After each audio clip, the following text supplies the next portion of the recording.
when Ghana gained independence, high life was popping. The people were so, enlightened and they felt empowered by the music. They were marching to high life music. Yes, yes, Do you know what I mean? The civil rights movement, yes, was yeah, marching yeah, to soul, gospel.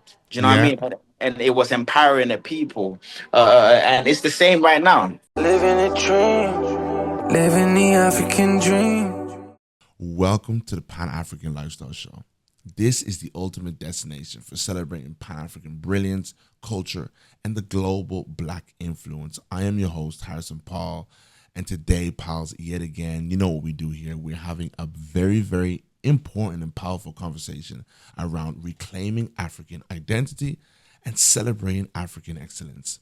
Our guest for today, he is a visionary. He's a British-Ghanaian who has come back with a bang and put Pan-Africanism at the center of his career. We always love a brother who comes back with a conscious motive and comes back with a mission and comes back with a fight and some fire. And today you're going to hear it straight from him. You feel that today in this interview, and I can't wait for you guys to hear it and tune in. So enjoy. Fuse ODG, how are you, my brother? I'm blessed, bro. How are you? I'm very good, man. I'm very good. Brother, I just want to say you are doing something that is so necessary for the UK scene, Thank for you the so UK much. Black experience, if I be a little bit more specific. Yeah, I want to thank you. know, I'm really eager to see what sparked this, I want to say, awakening. I think I've always been people led. I've always been community led from early. So Mm, from growing up in South London, Mitcham, mm, um, we were pretty much brought up by the media, brought up by TV, and obviously, our external environment. Of course, when I'm at home, I'm at home, and home is home. With my mom, my dad, and them cooking like African food, and me feeling a sense of belonging at home. But right. when I Yeah. step outside, I'm seen as African, but in a way where so the external perception of how people see me, which is different from my home. Yeah. And growing up in London, I always felt like there was a certain perception that was given to Africans that was so negative that made me outside of my home, made me want to disassociate with African.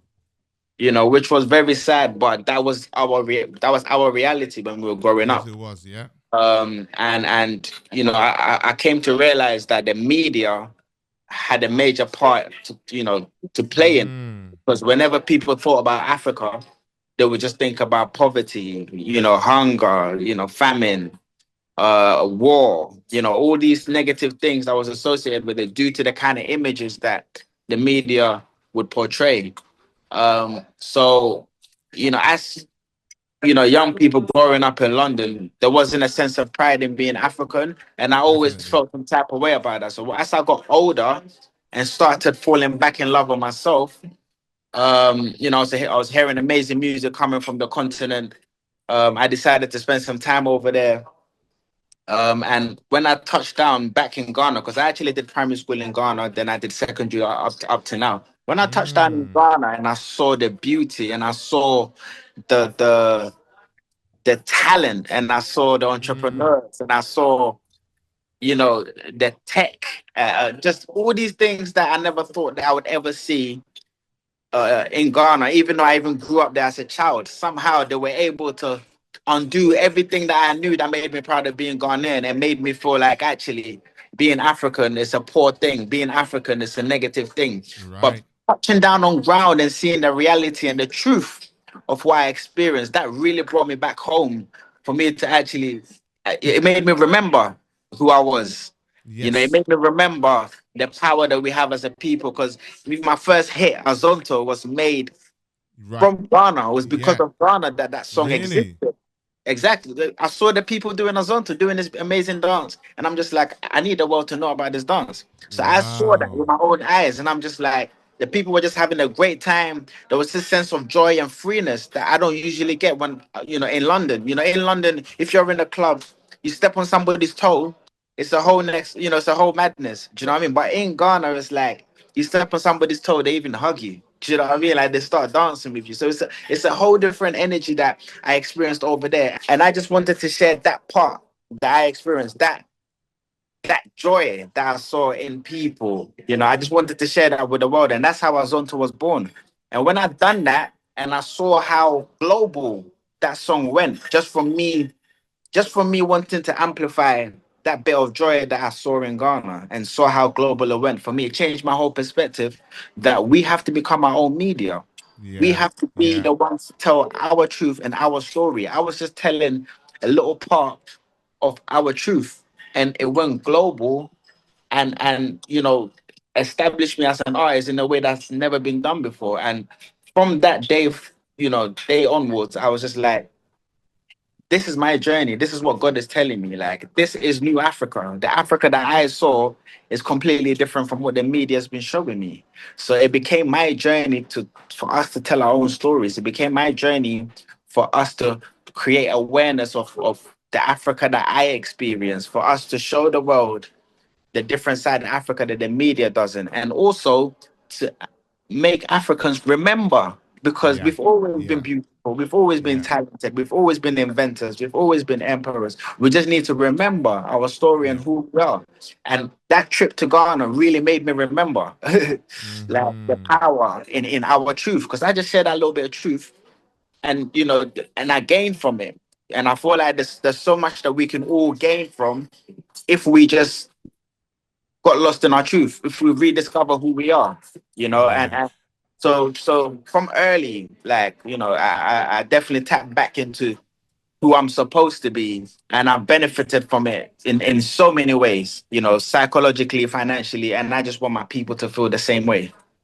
And brother, really on that point, I'm listening to you and I'm hearing the passion, and I love the passion. And this is a topic that is very dear to our hearts here at Palace, Pan Africanism. But Yeah. the next question I think of is like, okay, but how do you get that courage? That's what amazing, because as you do know that interjecting that into your music career, where you may have white following, where you may have people who don't care. And I seen you on on ITV, and you went on there, and I was telling you offline how you went and you told her how it is. Stuff that Yeah. they didn't want to hear, like we were the first mathematicians.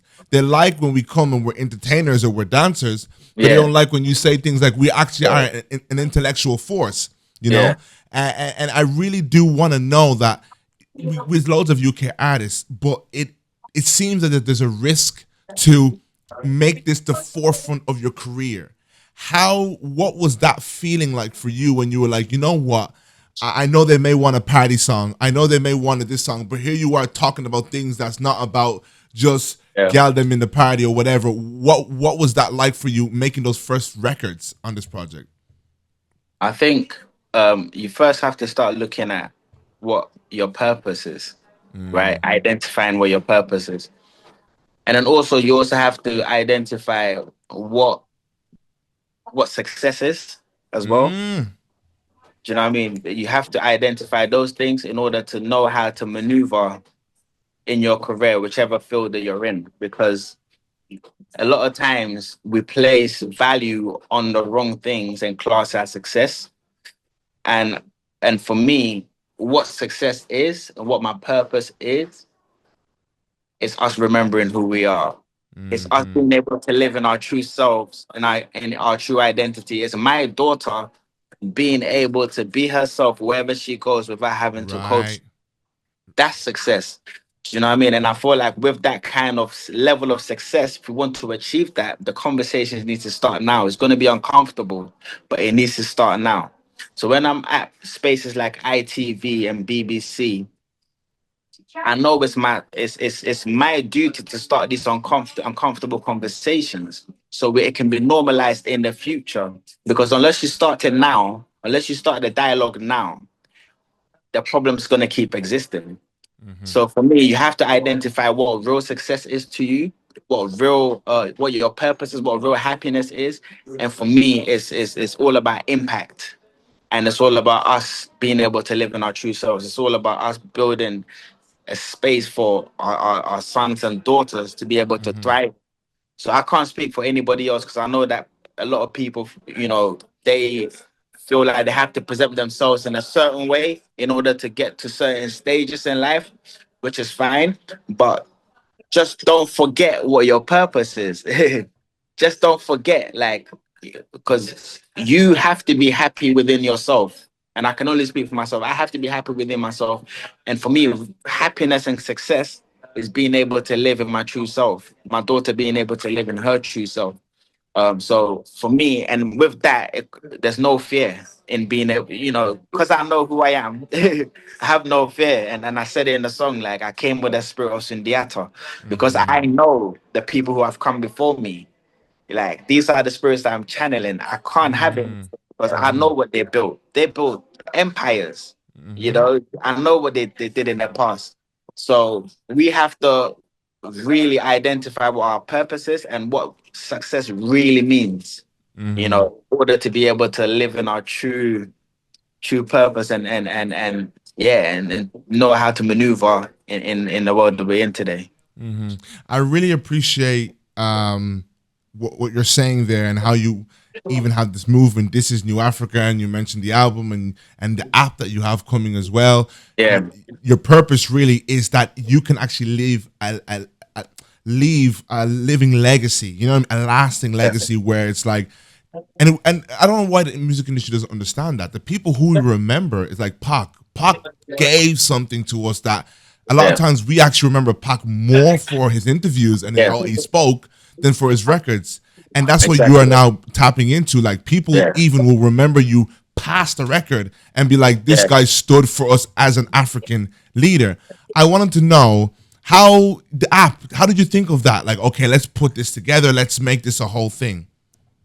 So we've always had this long-term vision. Our vision has always been to realign the world's mental image of Africa and how Africans feel about themselves. For us to do that, we have to be able to tell our story. We have to make the African fall in love with themselves. We have to make the world see Africa in a different way. So from early, when we started the movement, This is New Africa, it was to position Africa in a positive light, where the kids can be proud of being African, where adults can be proud of being African, right? And we did that through the music. So we always knew that at the beginning of the movement, we needed to do things that would make people feel a sense of pride, right? Because you can only want to know about something if you love it. You only want to know about your favorite football team because you love them. You want to know the score. You want to know what team they lost to and why they lost to that team, and why is the referee, or why is the coach not using the right players? Like, you want to know so you can find where the team can be better. It's the same for Africa. Once we build that love for Africa, people would want to know what's happening in Congo, what's happening in Burkina Faso. It's because of the love that we're building for the continent. So we always knew that we had to develop that love for Africa in order for people to care about Africa, for them to care about themselves. So we've been doing that alongside, obviously, other, like-minded companies and artists. We've been building this movement where we now have this sense of pride. But we always knew that once the self-love comes in, there will be self-knowledge. There will be thirst for self-knowledge. And that self-knowledge is where the app comes in. It's where the education part comes in, because once you love something, you want to know more about it. But where do you go to get this knowledge? There aren't many platforms. Of course, there are many historians doing their thing. Right, definitely. Right? But the presentation of how we want to do it, because what we've done, we've actually just, it's something that's already there, that's working already, right? But what we're doing is just packaging it, partnering with all the different historians and all the different platforms, and bringing it to the world in a way that's never been done before, right? In an innovative way, in a more palatable way, in a way where it's easier to digest, right? That's what we're doing, because it already exists. Because of all these other historians, that are doing amazing work on ground to get it. So for us, we just needed to find a way to link all the historians who are doing their thing. So on our board, we have Anthony Browder, we have Lavinia, who's working on with a black curriculum. Nice. Uh, Nice. have Who else do we have on the board? Um, I'm forgetting some of our board members, but we have some powerful Yeah. historians on Yeah. board. We Yeah. have Yeah. Nigel Definitely. Stewart, so I can't believe I didn't forget Nigel. Nigel, I'm always spending time with Nigel, so it didn't actually look up to. But Nigel is the head of the School of Pan African Thought, right? Nice. And he's been doing amazing work in terms of writing our own curriculum, writing our Mm-hmm. own stories. So Nigel is in touch with so many different writers and different scholars Mm-hmm. that he's the one that actually helped us put the curriculum together. Mm-hmm. So Nice. again, it's just all about linking up with all of the different historians and us coming up with the building a curriculum that's just going to serve us, which is Nice. teaching our history in a way that's never been done before by the usual schools that didn't really teach us about our history that's Nice. surpassing 400 years, history that really empowers us, history that's from an African lens. So the work has already been done. It's just us partnering with them, using a platform that we have and taking it to the world and packaging it in a way where it's easier for the world to take in. So we always knew that there was going to come a time where the thirst for knowledge would be there with that Yeah. sense of Yeah. self-love. And that's the stage that we're at now. I can see you're a God-fearing man. You already mentioned it. You also mentioned it on your record. So the Holy Spirit will always give you that foresight, and it was Yeah. brewing your spirit for a Yeah. while. That's why you're prepared. I know that you have to rush away. I wanted to ask you one important question. Every guest that comes on the show, we always ask them what the African dream means to them. But for you today, I want to ask you that at a little bit of a different angle. You were an artist in the UK scene. I'm very much passionate, and here at Power, we're passionate about the UK scene in particular, especially for Black people, because I know it's something that we've had a completely different experience and infrastructure when it comes to black I want to say identity in comparison to America. Yeah. When you listen to the music here in the UK, whether it be drill, and I don't know if your inspiration for your direction also comes from maybe a dislike or a distaste for maybe the music that we produce at the moment, in regards to not calling out anybody or calling them not talented, but in regards to like the substance within Black music and what it brings. I don't know if that was behind your inspiration of like, no, we don't need this anymore. We need music that actually nourishes our soul and our spirit. So my question for you is like, when you think about the African dream, when it pertains to the UK, what is that? And when it pertains to music as well, the industry here, what is that? I mean, if we're talking about the African dream, it wouldn't be limited to the UK in the first place. But to answer your question specifically about UK music, um, I think it's just like movies. There's so many different genres in movies, right? You have the Right. psychological thrillers, you have the comedy, you have the romance, and and then you have documentaries. That's more educational. There's different type of genres in visually in movies and stuff like that. So it's the same with music. Do you know what I mean? There's different types of Mm, music. Whichever one that you feel like listening to, because not every time that you want to listen to a song that's going to make you think. Sometimes you just want to just mm, relax. Do you get it? Sometimes you want to hear an instrumental. Sometimes you want to hear something that's going to empower you. You know what I mean? mm, It's going to get you ready for your day. Which is what mm, I'm doing right now, like music that will empower you, that will get you ready for the external world, mm, empower you inside in order to get you ready on the outside.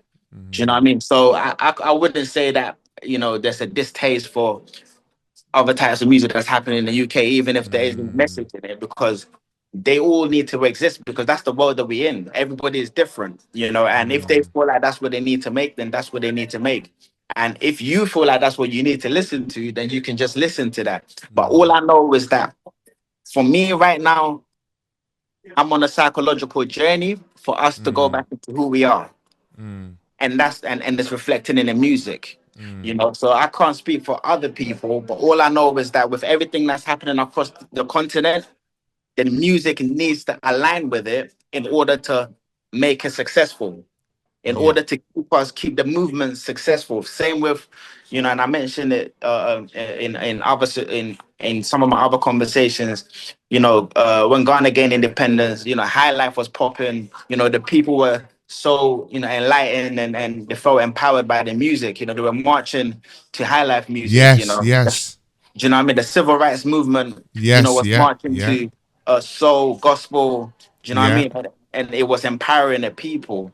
And it's the same right now. And I even mentioned the Maroons. The Maroons, you know, they were marching to the African drums, you know, and that's what was empowering them. Haiti was doing the same thing. So it's the same right now. I see the same thing right now, that there's something happening, something revolutionary Yeah, right. happening across the continent, and the music needs to align with it. So I'm just stepping up as an artist because I already have a catalog that's killing it globally. So as an artist, I want to step up and align with what's happening, because I always knew that this stage was coming. I always knew there was going to be this stage where people would want to know what's happening across the continent, where the people, you know, our people will start, you know, stepping up and rising up, and it just needs the music to align with it in order to keep it going psychologically and spiritually, so we can keep pushing. So for me, this moment was coming. I do wish the other artists would join and be a part of this, because it's very important that we all move together. So the African dream, you know, is for all of us to move together and move in Yeah, unison, musically, psychologically, you know, spiritually, physically. We just all need to unite. Financially, we need to unite, do business with each other, empower each other. Because right now, right. more than ever, it's time for us to spend more time.